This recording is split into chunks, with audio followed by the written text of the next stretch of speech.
Hello बच्चों, आज के इस वीडियो लेक्चर में मैं लेकर आया हूँ कक्षा 10 मैथ का लेसन नंबर 1 वास्तविक संख्याएं। और इस वीडियो लेक्चर में जो है विशेष रूप से हम प्रश्नवाली 1.2 पर चर्चा करेंगे। वीडियो का लास्ट तक बने रहिए। यह वीडियो देखने के बाद आपको प्रश्नवाली 1.2 में 1% का भी संदेह नहीं रहेगा। चलिए वीडियो को शुरू करते हैं। पहले शुरू करने से पहले जो है हम एक चीज देख लेते हैं, अभाज्य संख्या। अभाज्य संख्या किसे कहते हैं? Prime number. प्राइम नंबर किसे कहते हैं? वे संख्याएं जो स्वयं अथवा एक से विभाज्य होते हैं उन्हें अभाज्य संख्या कहते हैं। जैसे अभाज्य संख्या कौन कौन है? सबसे छोटी अभाज्य संख्या 2 है, फिर 3 है, 5 है, 7 है, फिर 11 है, 13 है, डॉट डॉट इसी तरह से अभाज्य संख्या आगे तक लिख सकते हैं।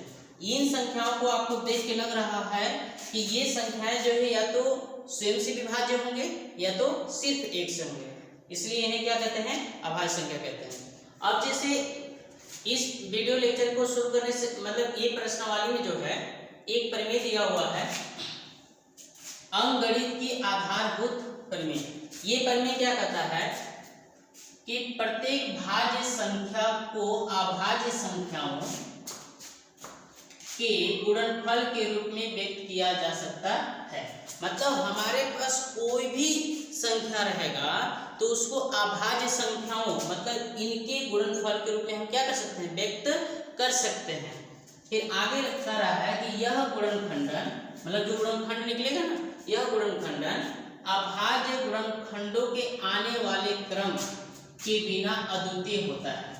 यानी कि किसी संख्या को जब अभाज्य संख्या गुणनफलों के रूप में जब आप व्यक्त करेंगे तो वह अभाज्य संख्या जो आएंगे उसका क्रम इम्पोर्टेंट नहीं होगा। जैसे कहने का मतलब जो है किसी संख्या का अभाज्य गुणनखंड किया तो मान लीजिए उस संख्या में अगर 2 आ गया तो जरूरी नहीं है कि 2 के बाद 3 आता है तो उसमें 3 आएगा करेगा। 2 के बाद कुछ भी आ सकता है, 2 के बाद 5 भी आ सकता है, 7 भी आ सकता है, और यह क्रम से आ भी सकता है अथवा नहीं भी आ सकता है। मतलब किसी संख्या को अभाज्य गुणनखंडों के रूप में जब व्यक्त करेंगे तो उसका क्रम इम्पोर्टेंट नहीं होगा। ये प्रश्न प्रमेय का साफ साफ कहने का मतलब है। अब चलिए आगे शुरू करते हैं। फिर प्रश्न संख्या 1 को देखते हैं। प्रश्नावली 1.2 का निम्नलिखित संख्याओं को अभाज्य गुणनखंडों के गुणनफल के रूप में व्यक्त कीजिए। कितना का? 140, 156, 3825, 5005, 7429 इनको व्यक्त करना है। चलिए पहले सवाल को हम लोग सॉल्व करते हैं। पहला सवाल कितना है? 140। 140 को हम लोग काटेंगे। सबसे पहले अभाज्य संख्या कितना है? सबसे पहले हम किस से काटे हैं? सबसे छोटी अभाज्य संख्या 2 से, 2 से न कटे 3 से, 3 से न कटे 5 से, 5 से न कटे 7 से, फिर 11 से, 13 से, इस तरह से काटते हैं। फिर आगे बढ़ते चल जाते हैं। 2 से काटेंगे तो 2 सत्ते 14, 0 बचेगा। फिर 2 से काटेंगे, 2 तिया 6, 1 बचा 10 हो गया होगा, 2 बचे 10। अब देखिए 35 जो है 3 से भी नहीं कटेगा। कैसे कटेगा? 5 से कटेगा। तो 5 सत्ते 35, 7 से ही कटेगा, 7 एकम 7। यानी कि कहने का मतलब अतः 140 का जो अभाज्य गुणनखंडन आया कितना आया?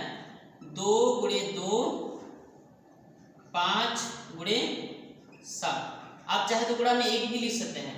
अब इसको आप क्या लिख सकते हैं? देखिए ये देखिए दोनों समान अभाज्य संख्या है तो इसकी घात 1 है, इसकी घात 1 है, तो गुणा में आधार समान है तो घात को जोड़ते हैं। 1 घात और 1 घात कितना हो जाएगा? 2 की घात 2 और गुणे 5 × 7।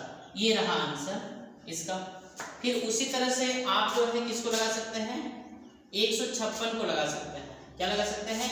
156 का। 156 को करिएगा। फिर कैसे काटेगा? 2 से काटेंगे, 2 सत्ते 14, 1 बचा होगा यहाँ, 1 क्या होगा? 16, 2 अट्ठे 16, फिर 2 से काटेंगे, 2 तिया 6, 2 नवा 18। अब देखिए 2 से नहीं कटेगा, अब कैसे कटेगा, 3 से कटेगा। तो 3 एकम 3, 3 त्रिकी 9। अब 13 कैसे कटता है, 13 से कटेगा, 13 एकम 13। अतः 156 का जो अभाज्य गुणनखंडन है कितना है, 2 गुणे 2 गुणे 3 गुणे 13। अब इसको हम क्या लिख सकते हैं, 2 की पावर 2 गुणे 3 गुणे 13 लिख सकते हैं। उसी तरह से आप किसको लिख सकते हैं, इसके मतलब जो है इसके तीसरे सवाल को 3825 को लिख सकते हैं। 25 का गुणनखंडन कर सकते हैं, कैसे, देखिए इस तरह से।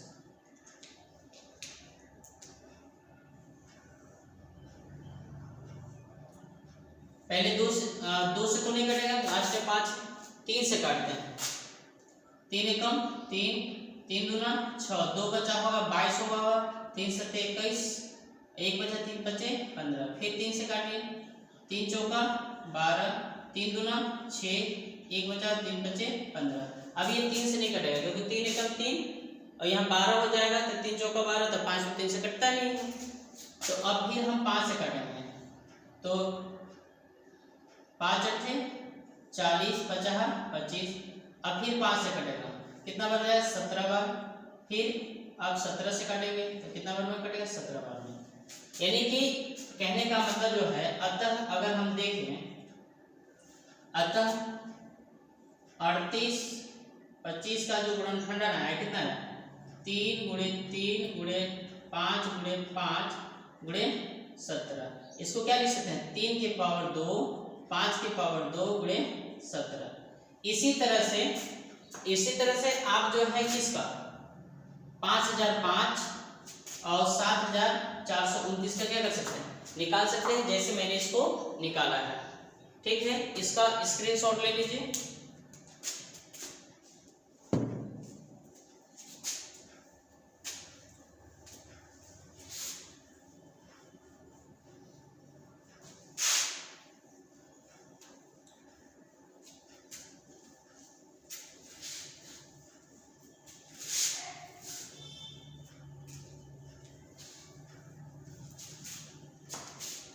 अब जो है प्रश्न संख्या 2 से पहले, प्रश्न 2 से पहले जो है एक चीज हम बताना चाहेंगे कि अगर हमारे पास 2 संख्याएं हैं, मान लीजिए ए और बी 2 संख्याएं हैं, जो 2 धन पूर्णांक संख्याएं हैं।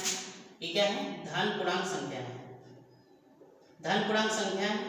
तो याद रखिएगा इनका जो गुणनफल होता है, इनका जो गुणनफल होता है, इनके लघुत्तम समापवर्त्य मतलब एलसीएम और इसके महत्तम समापवर्त्य मतलब एचसीएफ के गुणनफल क्या होता है, बराबर होता है। यानी कि 2 संख्याओं का गुणनफल बराबर होता है उन संख्याओं का महत्तम समापवर्त्य गुणे उन संख्याओं का लघुत्तम समापवर्त्य। ऐसे में एलसीएम लीस्ट कॉमन मल्टीपल और एचसीएफ हाईएस्ट कॉमन फैक्टर। तो इस तरह से 2 संख्या गुणनफल बराबर उनका मासा गुणे लसा होता है। चलिए आगे शुरू करते हैं। फिर प्रश्न 2 देखते हैं। आप अपनी एनसीईआरटी बुक में प्रश्न देख लीजिएगा।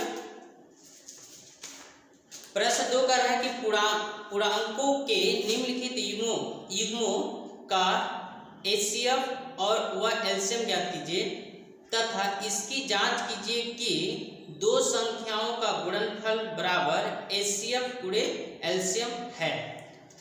ये संख्याएं कौन कौन है, जैसे पहला सवाल है इसमें, दूसरा का पहला है 26 और 91। दूसरा सवाल है इसमें 510 और 92। तीसरा सवाल है 336 और 54। जैसे एक सवाल को हल करेंगे उसी तरह से हम दूसरे सवाल को भी क्या करेंगे, हल करेंगे। चलिए पहले सवाल को सॉल्व करते हैं। पहले इसका अभाज्य गुणनफल निकालेंगे, किसका? 26 का और 91 का। तो 26 का निकालेंगे, तो 26 का निकालेंगे तो फिर 2 से काटेंगे, 13 आएगा, फिर 13 एकम 13 खत्म हो जाएगा। फिर 91 का करेंगे तो ये कितना हो जाएगा? 7 से कटेगा, 13 13। तो इसका मतलब जो है, चूंकि 26 का कितना है? 2 गुणे 13 गुणे 1 भी लिख लेते हैं, ठीक। और 91 का कितना है? 7 गुणे 13 गुणे 1। अब इनका HCF निकालते हैं, HCF। अतः HCF कैसे निकालते हैं? दो संख्याओं के अभाज्य गुणनखंड दिए हुए हैं तो HCF कैसे निकालते हैं?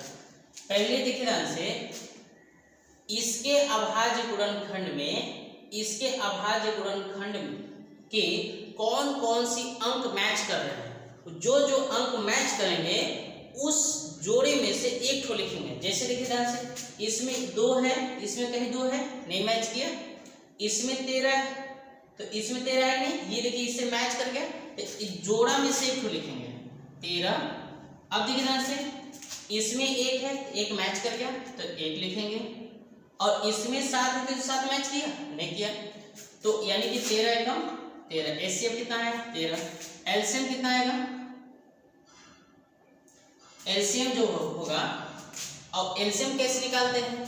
LCM में जो है, जो मैच करता है उसको एक बार, और जो नहीं मैच करता है उसको भी हम लिख देते हैं। जैसे देखिए, 2 इसमें मैच कर रहा है, नहीं तो 2 भी लिखाएगा। ये देखिए 13 में से दोनों मैच किया तो 1 लिखाएगा, 13 1 मैच कर दिया। और ये देखिए 7 मैच नहीं किया तो कितना हो जाएगा? 7 भी हो जाएगा। अब इनका गुणा कर लीजिएगा, तो इनका मतलब जो है गुणा करिएगा, कितना आ जाएगा? 182। आप गुणा कर लीजिएगा, 182 ये हो गया। अब हमें कहा है कि LCM HCF तो आप ज्ञात कर लिए, लेकिन जांच भी करना है कि मतलब जो है क्या करना है? जांच कीजिए। तो अब लिखेंगे जांच। क्या लिखेंगे? जांच। क्या लिखेंगे? जांच। जांच क्या है? दो संख्याओं का गुणनफल बराबर उनका HCF गुणे उनका LCM। तो अब हम क्या कर लेते हैं, मतलब जो है जांच करते हैं, इसका लेफ्ट हैंड साइड ले लेते हैं। तो लेफ्ट हैंड साइड क्या है? दो संख्याओं का गुणनफल। तो संख्या है मेरे को 26 और 91, तो 26 गुणे 91 गुणा कर लेते हैं, 9 6 9 6 54, 2 9 दूना 18, 6 6 3 2, यानी कि 23 66। अब देखिए ध्यान से, अब उनका मतलब राइट हैंड साइड ले लेते हैं। राइट हैंड साइड क्या है? HCF गुणे LCM। HCF कितना है? 13। LCM कितना है? 182। तो कितना होगा? 13 दूना 26, 2 13 बटे 104 और 2 106 हासिल 10, 13 एकम 13 और 10 कितना होगा? 23 23 66। यानी कि अतः हम देख रहे हैं कि LHS और RHS दोनों क्या है? अतः LHS बराबर RHS प्रूव्ड हो गया। इस तरह से आप कर सकते हैं, यानी कि कुछ भी नहीं करना है, मतलब जो संख्याएं दे रहे हैं उसका अभाज्य गुणनखंड निकालना है। अभाज्य गुणनखंड निकालने के बाद उसका HCF ज्ञात करेंगे। HCF कैसे ज्ञात करें? जो मिलेगा उसको एक बार और जो नहीं मिलेगा उसको नहीं लेंगे। और LCM में क्या करते हैं? जो मिलेगा उसको एक बार और जो नहीं मिलेगा उसको भी हम क्या कर देंगे? इसमें लिख देंगे। फिर उसका जांच कर देंगे, LHS दो संख्या गुणनफल बराबर HCF गुणे LCM। तो जांच हो गया, दो संख्याओं का गुणनफल भी 23 66 आया और HCF और LCM का गुणनफल भी कितना आया? 23 66 आया। अब देखिए प्रश्न संख्या 2 को देखते हैं। प्रश्न संख्या कितना है? 2। 510 510 और कितना है 92। तो 510 का यहाँ निकालेंगे अभाज्य गुणनखंड और 92 का यहाँ निकालेंगे। तो इसको 2 से काटेंगे तो कितना आएगा 2 दूना 4, 1 बचेगा, 2 बचे 10, 2 पीछे 10। फिर 2 से काटेंगे, 2 एकम 2, 2 दूना, फिर 2 से तो नहीं कटेगा ना, 2 से नहीं कटेगा। अब हम इसको 3 से काटेंगे, 3 और 8 24, 1 बचेगा, 3 बचे 15, 5 से कटेगा 17, 17। इसको 2 से काटेंगे, 2, 2 चौका 8, 12, 2 छक्का 12, फिर 2 से काटेंगे कितना है 23, 23 कैसे कटता है 23 से ही कटता है। यानी कि कहने का मतलब जो है अतः चूंकि जो है चूंकि देखा जाए 510 का अभाज्य गुणनखंड कितना है 2 गुणे 3 गुणे 5 गुणे 17 और 92 का अभाज्य गुणनखंड कितना है 2 गुणे 2 गुणे 23। अब देखिए अतः HCF निकालिएगा और LCM निकालिएगा। तो HCF कैसे निकालते हैं HCF LCM। HCF कैसे निकालते हैं जो मैच करेगा जो अंक मैच करेंगे उसको एक बार लिखना है। इसमें 1 to 2, इसमें क्या 2 ठो, लेकिन मैच 1 to 2 कर रहा है यानी कि 2 और भी कोई मैच नहीं कर रहा है यानी कि HCF कितना होगा 2 होगा। LCM जो मैच करेगा उसको एक बार, जो नहीं मैच करेगा उसको भी। जैसे ये दोनों मैच कर दिए तो दोनों में से 1 to 2। अब क्या बच गया सब लिख दीजिए, कितना बच गया 3 बच गया, 5 बच गया, 17 बच गया, 2 बच गया और 23 बच गया। ये सबका गुणा जो है आप करा लीजिएगा और इसका मतलब जो है 23,460 आएगा, 23,460 इतना। ये आंसर एलसीएम हो गया। फिर आगे जो है हमें आंसर आने के बाद क्या करना है जांच करना है, दो संख्या गुणन बराबर उनका HCF गुणे LCM। तो LHS दो संख्या गुणनफल संख्या कितने थे 510 और 92। तो 510 का गुणनफल कितना है 46,920 और जो है RHS क्या है HCF गुणे LCM। तो HCF कितना है HCF, तो HCF कितना है देखिए ध्यान से 2, LCM कितना है 23,460, 23,460। तो गुणा करिए 0, 6 दूना 12, 4 दूना 8 1 9, 2 3 6, 2 दूना 4, दोनों बराबर आ गया ना। तो अतः LHS बराबर RHS। इस तरह से ये संख्या को क्या कर सकते हैं हल कर सकते हैं। अब जैसे मैंने पहले और दूसरे प्रश्नों को हल किया उसी तरह से आप तीसरे को भी क्या कर सकते हैं हल कर सकते हैं। ये प्रश्न आपके लिए मैं छोड़ देता हूं। अब देखिए ध्यान से इसका स्क्रीनशॉट ले लीजिए।